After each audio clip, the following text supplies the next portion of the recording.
Dede menyampaikan kepada Bapak Ibtu Rudiana, dia melihat adanya ya aksi kejar-kejaran.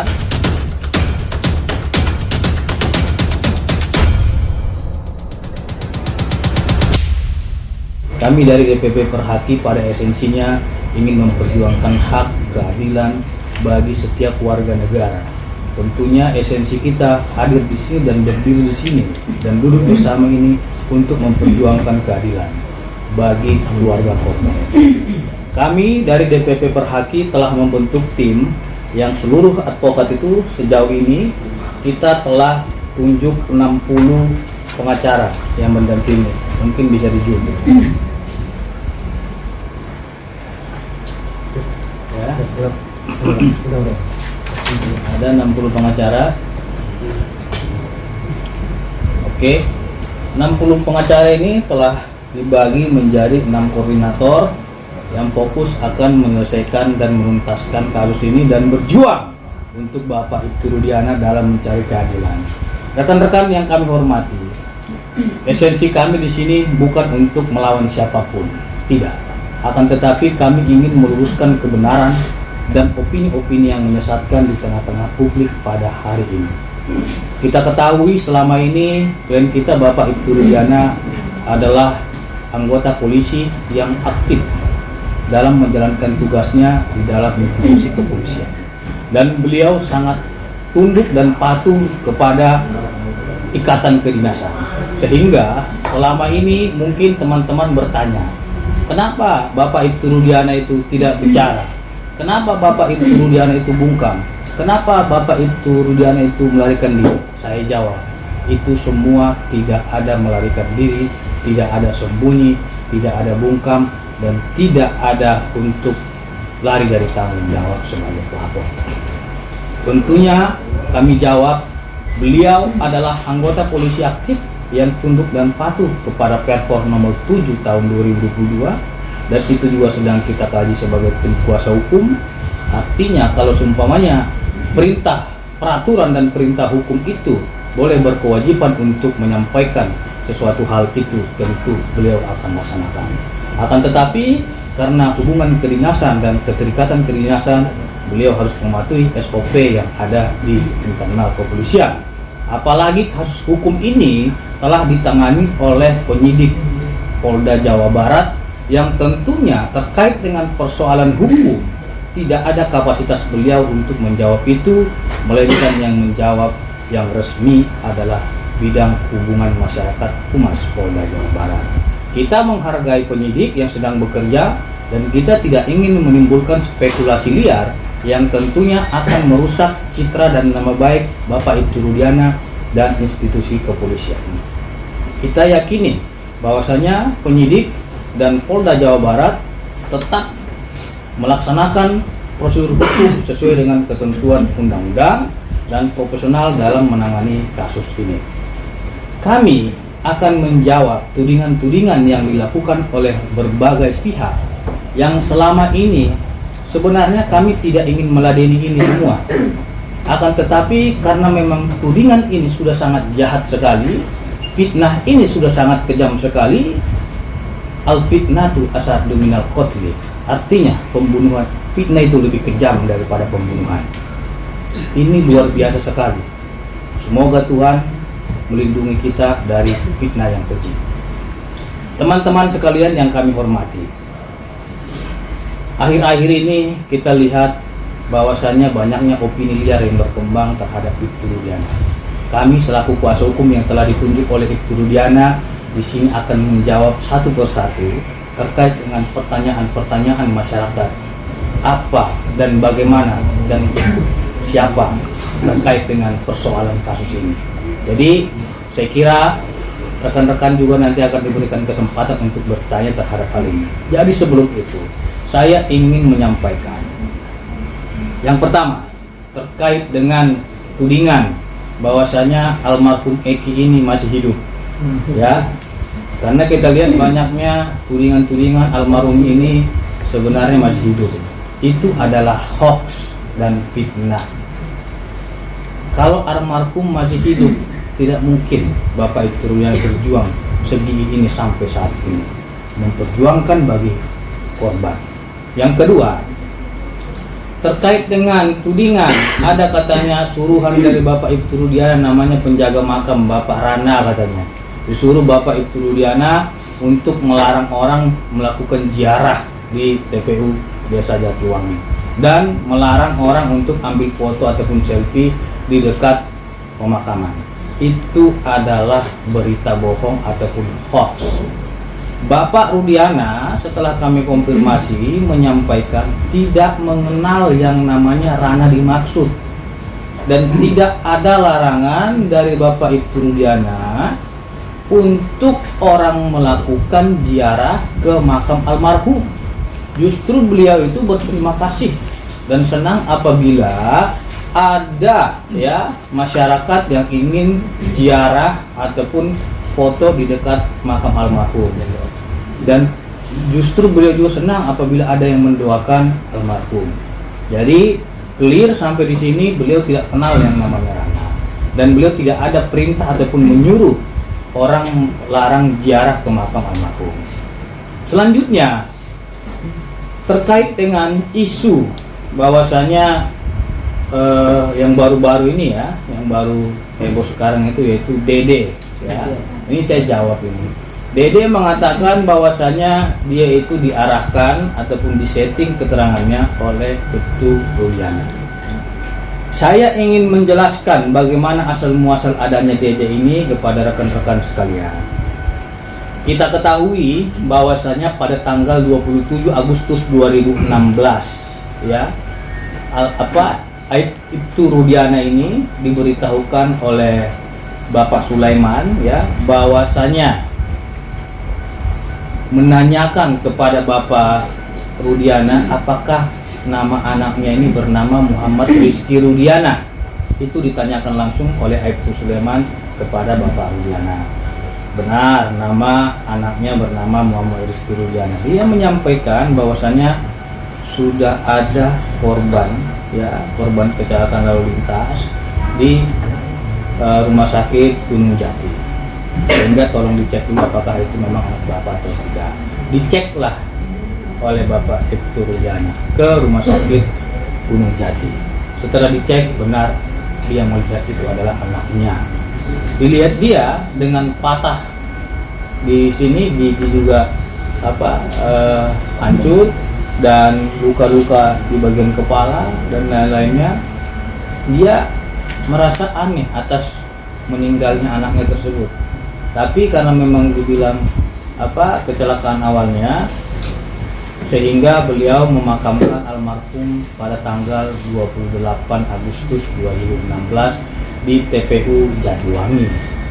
Setelah dimakamkan, sebagai seorang polisi yang kehilangan anaknya, sebagai anggota polisi yang cinta akan keadilan, wajar dia melakukan pendalaman atas meninggalnya anaknya ini, apakah benar laka lantas atau tidak. Pada tanggal 29 Agustus 2016, beliau datang ke Polsek Talu dan melihat kondisi keadaan sepeda motornya, kalau memang itu kecelakaan. Ternyata setelah dilihat beliau pada tanggal 29 Agustus 2016 di Polsek Talu, sepeda motor tersebut tidak rusak, sehingga semakin kuat kecurigaan dia. Yang pertama, anaknya sudah babak belur seperti itu meninggalnya. Yang kedua, sepeda motornya tidak rusak. Wajar dia mencari itu. Jangankan seorang anggota polisi, kita saja masyarakat ya, kalau kita kehilangan anak kita ataupun saudara kita, keluarga kita, kita pasti akan mencari apa penyebab kematian daripada anak kita tersebut ataupun saudara kita tersebut. Itu hal yang wajar. Nah, kemudian di tanggal 30 beliau itu merenung satu hari terkait dengan peristiwa ini, dan di tanggal 31 Agustus 2016 beliau mencari ya terkait dengan kebenaran anaknya ini meninggal karena laka lantas atau bukan. Pada pukul 14.00 WIB beliau ke tempat lokasi kejadian yang katanya laka lantas. Kemudian bertemulah ia dengan Aib dan Dede, gitu. Jadi dia menanyakan apakah pernah melihat ada peristiwa pada tanggal 27 Agustus, ya, laka lantas di sini. Jadi mereka, Dede menyampaikan kepada Bapak Ibtu Rudiana, dia melihat adanya, ya, aksi kejar-kejaran, ya, antara para terpidana ini dengan korban, dan ada aksi lempar batu. Itu dari Aib dan Dede yang ngomong seperti itu berarti terlebih dahulu. Nah, kemudian dia menanyakan apakah sepeda motornya seperti ini. Oh iya benar, itu sepeda motor yang dikejar tersebut dan dilempari pakai batu. Oke, Dek, kalau memang kalian melihat ini, ya, tolong nanti kasih tahu saya apabila pelakunya nanti dilihat di mana keberadaannya. Baik, Pak. Terus ditanya ciri-cirinya seperti apa pada waktu malam kejadian. Ada pensoples di kepalanya, memakai pensoples. Oke. Setelah itu beliau pulang, ya. Dan di pukul 16.00 WIB, ya, beliau diberitahukan oleh saudara Aib bahwasanya pelakunya ini telah kumpul. Nah, kemudian Mbak Ibtu Rudiana berangkat dan menanyakan kepada para terpidana ini sekitar 15 menit, ya, terkait dengan peristiwa tersebut. Ada pengakuan dari Jaya dan Sudirman, sehingga mereka amankan untuk dibawa ke Polresta Cirebon. Dan di Polresta Cirebon dia menyerahkan kepada Satreskrim Polresta Cirebon untuk digali lebih lanjut informasi tersebut. Setelah digali oleh penyidik, ternyata benar mereka mengakui perbuatannya dan mereka adalah pelakunya. Oke. Setelah itu pada pukul 18.00 WIB-nya itu Pak Ibtu Rudiana membuat laporan polisi. Ya, setelah membuat laporan polisi, Pak Ibtu Rudiana sudah menanyakan kepada Jaya dan Sudirman terkait dengan perbuatan tersebut, dan semua para terpidana juga sudah dimintai keterangan. Dan perlu saya luruskan di sini, penyidik dalam kasus pembunuhan almarhum Eki dan Pina itu bukanlah Ibtu Rudiana. Ini yang berkembang di tengah-tengah masyarakat, dia yang menyidik, dia yang memeriksa dan lain-lain. Itu adalah keterangan yang tidak benar. Bahwasanya penyidiknya itu adalah Satreskrim Polresta Cirebon. Beliau hanya kedudukannya sebagai pelapor. Dan dalam jeda tenggang waktu 3 hari, berkas tersebut dilimpahkan ke Polda Jawa Barat karena adanya kasus pembunuhan dan pemerkosaan, bukan laka lantas. Makanya dilimpahkanlah ke Polda Jawa Barat untuk dilakukan pendalaman, penyidikan lebih lanjut. Jadi seperti itu. Nah, terkait dengan tudingan saudara Dede, ya, yang menyatakan bahwasanya, ya, Ibtu Rudiana ini menyuruh dia untuk merekayasa keterangan agar seolah-olah tahu, agar seolah-olah keterangannya seperti ini sesuai dengan permintaan Ibtu Rudiana, itu adalah fitnah dan pencemaran nama baik bagi Ibtu Rudiana. Karena memang ini sudah viral dan sudah membuat fitnah di tengah-tengah masyarakat, maka per hari ini resmi kami somasi terbuka saudara Dede. Oke. Yang kedua, kami juga melakukan somasi terhadap Dedi Mulyadi karena telah membuat video dan menyebarkan berita bohong ataupun fitnah dan mendistribusikan terkait dengan muatan yang mencemarkan nama baik. Ini. Oke. Terus yang ketiga, somasi terbuka kami, ya, kepada saudara Liga Akbar Cahaya. Oke. Per hari ini kami melayangkan dan menyatakan, mengumumkan somasi terbuka kepada 3 nama tersebut untuk meminta maaf 1 kali 24 jam kepada Bapak Ibtu Rudiana. Mohon maaf, saya koreksi, kepada 3 orang ini agar meminta maaf kepada Bapak Ibtu Rudiana 3 kali 24 jam sejak somasi terbuka ini disampaikan dan diumumkan. Apabila dalam 3 kali 24 jam yang bersangkutan yang telah kita lakukan somasi terbuka tidak meminta maaf kepada Ibtu Rudiana beserta dengan keluarganya dan kepada masyarakat melalui media pers yang ia beritakan, maka dengan tegas kami akan melakukan tindakan hukum dengan membuat laporan polisi terhadap mereka bertiga. Karena sampai hari ini